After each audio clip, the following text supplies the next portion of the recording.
Olá, estudantes, tudo bem?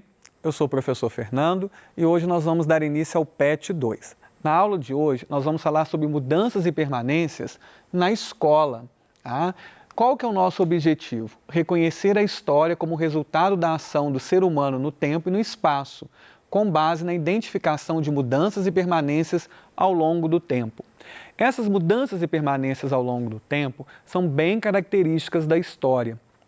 E quando a gente fala sobre isso, nós vamos tentar introduzir aí essa ideia, esse entendimento para você, através de duas frases, de dois ditados ou frases, ou expressões que a gente escuta no nosso dia a dia, quando nós somos crianças, quando nós somos adultos, ou seja, durante toda a nossa vida, a gente vai ouvir essas expressões, essas frases, esses ditados, que é o seguinte: no meu tempo, as coisas não eram assim. Antigamente, não tinha tantas tecnologias. É muito comum a gente ouvir isso. Às vezes eu estou lá brincando com o videogame e aí passa o avô, passa um tio, passa a mãe e fala assim: nossa, antigamente não tinha tantas tecnologias.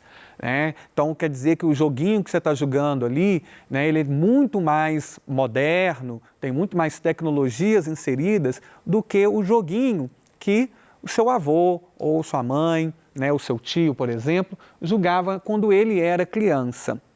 Então isso significa uma mudança entre a infância dessa pessoa e a sua infância.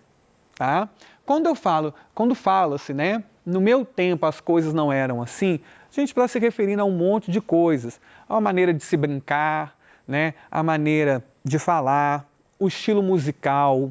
Então, de geração em geração, essas coisas vão mudando, mostrando que as experiências que nós vamos tendo ao longo de nossas vidas, elas vão mudando conforme a introdução, a substituição, as mudanças e permanências que vão ocorrendo ao longo de cada dia aí da vida de cada um de nós.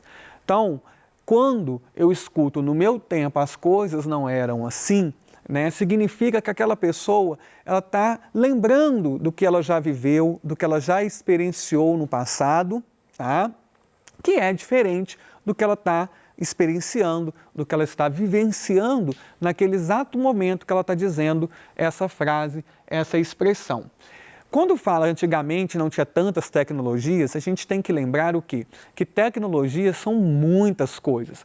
Então, na realidade, pode ser também que não é que não tinha tantas tecnologias, é que nós estamos criando novas tecnologias, algumas estão sendo substituídas por outras e algumas elas vão conviver no mesmo espaço-tempo. Então, aumentando a gama de recursos tecnológicos que nós temos às nossas disposições no nosso cotidiano.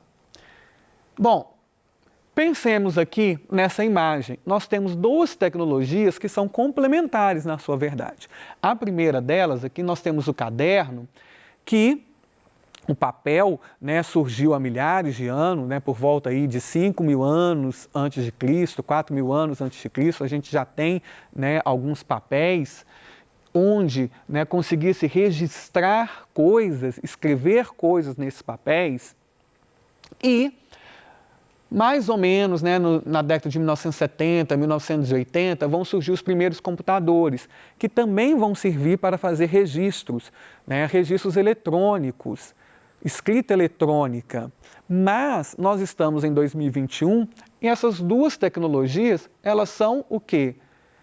Concorrentes, porém uma auxilia a outra, porque a gente usa o computador, mas não deixamos de usar o papel. Continuamos comunicando através de papel, mas também nos comunicamos através do computador. Então a gente percebe que houve uma mudança, sim, mas também há uma permanência. Então isso é o ponto aí de reconhecimento de permanências e mudanças ao longo da história. Seguindo, a gente tem aqui outra imagem que mostra o mesmo local em 1952 e o mesmo local em 2011. Tá? Então, com aí 59 anos de diferença, nós podemos perceber como que o mesmo local mudou. Quantas transformações ocorreram aqui? Então, se uma criança de 9 anos de idade, em 1952, ela presencia, né, a abertura dessa avenida, que ainda não tem asfalto, né, a gente vê aqui as pessoas, né, um homem andando de bicicleta, né, os automóveis aqui, né, passando, não tem nenhum tipo de construção em volta dessa avenida. Essa pessoa que tinha 9 anos lá em 1952, né, quando ela está aqui quase com seus 70 anos, e ela está no mesmo local em 2011, ela consegue perceber, né, quantas diferenças vão ocorrer nessas quase 6 décadas. Os automóveis são diferentes, tem asfalto, tem a abertura de uma nova rua, tem as construções, tem a sinalização de trânsito. Então nós temos construção aqui, né? Nós temos lojas aqui, né, nesse ponto, nós temos ao fundo, né, um bairro que surgiu, porque aqui você vê um campo aberto e aqui você vê, né, que tem vários prédios, né, várias torres residenciais. Então, quem vivenciou essas 6 décadas nessa cidade, nesse local, consegue, né, perceber na sua memória como que o mesmo local vai mudando ao longo do tempo. Tá? Isso é viver e experienciar a história, viver e experienciar as mudanças e permanências que nós vamos tendo ao longo da vida, né, ao longo da história, ao longo do tempo. Bom, logo, os seres humanos são testemunhas de sua época. Toda a sua formação e a sua história estão conectadas ao meio em que vivem ou viveram.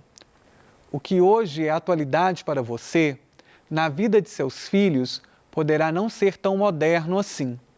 Então aqui está pensando na ideia, né, do futuro. Lá na frente, se você tiver filhos, né, aquilo que eles vão vivenciar é diferente daquilo que você vivenciou no momento que você está agora, né, com seus 9 anos aí dentro de casa, né, assistindo a aula nesse exato momento. Pode ser que lá na frente a maneira como os seus filhos irão frequentar a escola, como que eles irão, né, ter aula de história na escola, vai ser diferente da maneira como vocês tiveram, né, como vocês estão tendo nesse exato momento. E é também o que passaram seus pais em relação aos seus avós, que aí a gente vai lembrar então daquelas expressões. Antigamente não era assim, as coisas eram diferentes, né? Antigamente não tinha tantas tecnologias. Por quê? Porque cada geração, a geração dos pais, a geração dos avós, a sua geração e as próximas gerações, elas têm experiências diferentes, né? Elas testemunham a época em que elas vivem, tá? Bom, e os seus pais, né, tiveram também a mesma experiência de conflito de gerações em relação aos seus avós, assim como eles têm com vocês. E aí a gente tem que entender, por exemplo, né, quando o pai fala assim, ai, brinca desse jeito, na minha época eu brincava assim. E a gente fala, não, pai, não é assim que brinca, a gente brinca diferente e tal. A gente tem que entender porque a experiência dele foi outra. Então ele está tentando, né, a memória dele está dizendo assim, mas na época que eu brincava era bem melhor do que ele está brincando agora. Mas é porque a idade é diferente, então ele entende, né, ele experimentou a vivência de uma forma diferente da nossa. Está errado? Está certo? Não, né? É tudo normal. Tá? A maneira como ele viveu é diferente da nossa, a maneira, né, que você vive é diferente da nossa, e aí a gente tem que entender que por justamente ter vivido de forma diferente, né, ele vai ter essa forma de pensar diferente também. Então, a gente pode sim, né, brincar da maneira que o pai está dizendo, que o avô está dizendo para nós, para a gente brincar, e quem sabe, né, é realmente uma forma que a gente também vai gostar e que a gente vai poder contar para os coleguinhas, né, que brincou dessa forma, experienciou, né, um jogo de memória, né, um jogo escrito, né, ou um jogo de cartas, né, um jogo de... Enfim, né, um videogame, de uma forma diferente, né, um peão, um xadrez, uma dama, jogando ali de forma diferenciada e tendo, né, novas experiências, né, apoiando-se nas experiências das gerações passadas. Bom, e aqui no final diz o quê? Com certeza você passará em relação com seus filhos no futuro essa mesma, né, ideia, esse mesmo conflito, né, que existe entre uma geração e outra. Porque a história vai seguindo o seu curso e junto dela os avanços tecnológicos. Então, cada vez mais a gente vai, né, anexando tecnologias no nosso dia a dia, cada vez mais nós vamos, né, modificando a nossa relação com as tecnologias. Então, aquilo que era a maneira de viver, né, dos nossos pais, dos nossos avós, é diferente da nossa, né, é diferente da sua, e esses avanços tecnológicos, eles vão trazendo novas experiências para o cotidiano. E aí aqui nós temos, então, como que essas tecnologias elas foram se desenvolvendo, por exemplo, ao longo aí, né, dos últimos 70 anos. Aqui em 1950 a gente tem uma agenda, a gente tem as telefonistas, a gente tem o telefone com fio, nós temos a carta, nós temos o rádio e nós temos a vitrola, né, o tocador de vinil. 10 anos depois, na década de 1960, nós temos ainda, né, a agenda de papel, mas temos agora também a máquina de escrever, né, que facilita a comunicação ao invés de uma carta escrita. Temos o aparecimento e popularização da televisão, que vai substituindo o rádio em muitas, né, dos entretenimentos que a população vai tendo. 10 anos para frente, em 1970, nós já temos, né, as primeiras impressoras, os primeiros computadores, o telefone com fax, que além, né, de ser usado como falar, né, o fax era transmitir mensagens escritas de um aparelho para o outro via telefone. Na década de 1980, nós temos as secretárias eletrônicas, que as pessoas podiam gravar recados se a pessoa do outro lado não atendesse a linha telefônica.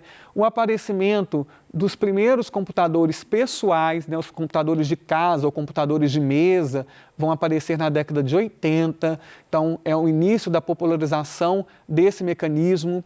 Temos os pagers ou beepers, né, que transmitiam mensagens de um para outro, então é o início das mensagens de texto, e temos, né, o aparecimento dos primeiros telefones celulares também.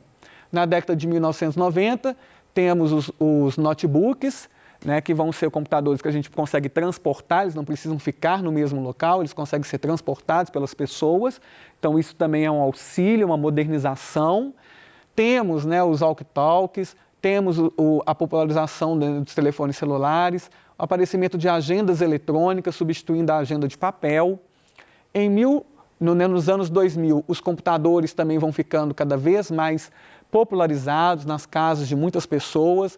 Os telefones também, né, vão adquirir as funções de agenda e vão adquirir as funções de trocas de mensagens, tanto no computador como nos telefones. E aí a gente tem o Skype, o MSN, que eram mecanismos de trocas de mensagem.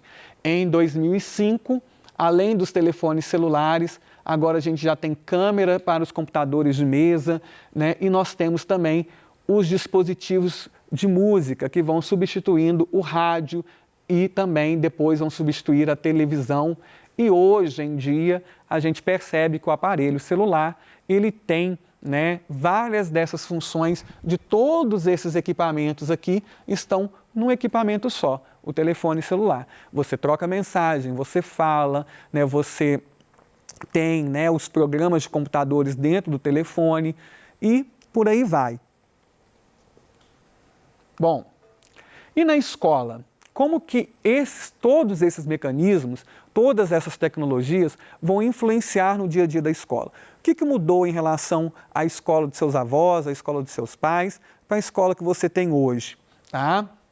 Nós temos hoje na escola, além dos livros didáticos, a gente tem, né, o uso de computadores, o uso do telefone, o uso, né, de várias outras tecnologias que não estavam disponíveis, né, em décadas atrás, que fazem parte do cotidiano escolar. E aí, antigamente, por exemplo, o professor e os alunos usavam as canetas de aparo, os tinteiros e o mata-borrão. Então, pegava a caneta, enfiava a caneta no tinteiro, onde tem a tinta, e escrevia no papel. Acabou de escrever, passava o mata-borrão por cima do que foi escrito para poder tirar o excesso de tinta, não manchar. Hoje a gente não faz mais isso. Nós temos as canetas esferográficas, que a gente escreve normal ali, não precisa passar mata-borrão, elas não borram no papel, né, mantém tudo direitinho. Antigamente, usava-se o mimeógrafo para poder reproduzir folhas, reproduzir as atividades que os professores e as professoras dão aos alunos e às alunas. Hoje, a gente tem a impressora, que imprime, faz a mesma função do mimeógrafo. Mas também temos as permanências tecnológicas dentro da escola. A gente continua tendo lousa. Temos lousa digital, temos quadro branco, temos quadro negro, né, o quadro de giz. Tá? Continuamos usando cadernos, continuamos usando os livros didáticos, continuamos a usar lápis. Tá? Então, aqui a gente percebe coisas que eram utilizadas e que tecnologicamente foram sendo modificadas e que nós não utilizamos mais, né, foram sendo substituídos, e aquilo que ainda permanece, né, no cotidiano da vida escolar. Nas imagens aqui, a gente percebe a diferença entre duas salas de aula com algumas décadas de diferença. É comum que vocês estejam nessa sala de aula aqui, né, as carteiras, né, que é o conjunto de cadeira e mesa, tá? Livro, caderno, lápis, caneta, lápis de cor, né, o alfabeto aqui pendurado na parede. E aqui, né, nessa sala de aula mais antiga, a gente tem a lousa, né, a mesa do professor. Na mesa do professor a gente tem, né, mimeógrafo, aparece também, né, o mata-borrão, né, a caneta tinteiro, mas temos as permanências, né, a carteira está aqui, a lousa está aqui, temos aqui, né, um instrumento para poder ensinar as 4 operações básicas da matemática. Então, a sala de aula, ela muda, mas ela permanece também. Tecnologias que foram e tecnologias que foram substituídas, tecnologias que se mantiveram. E aí, né, a escola é um local onde a gente pode perceber essas mudanças e permanências ao longo da história. E aí, por fim, né, vimos então que a importância de entender as mudanças e permanências ao longo do tempo, na escola, dos objetos, do nosso dia a dia, é extremamente importante para a gente vivenciar e experimentar a história, né, como parte, né, do nosso dia a dia, entendendo aí qual que é a importância dessa ciência para as nossas vidas. E, por fim, então, vamos realizar o exercício 3 do PET 2, a semana 1, que fala um pouquinho sobre o que é, né, viver essa questão das mudanças e permanências no cotidiano. No exercício 3, a gente tem o seguinte fragmento de texto. Hoje em dia, utilizamos computador. Com ele, é muito mais fácil mandar mensagens, escrever textos ou mesmo conversar através do Skype. O computador faz falta a toda a gente. Uma mensagem pode atravessar quilômetros e quilômetros, chegando aos sítios mais longínquos em segundos. Hoje, essa ferramenta é imprescindível para o trabalho do dia a dia de milhões de pessoas em todo o mundo. O que está sendo perguntado então para vocês? Você concorda com a autora do texto sobre o uso do computador nos nossos dias e por quê? Será que o computador, hoje em dia, ele é mesmo tão importante para a troca de mensagens? Ele é mesmo tão importante para a escrita de textos, para poder se falar? A gente utiliza o Skype, né, que é esse mecanismo de falar através do computador nos dias de hoje? Esse texto, ele é de 2012.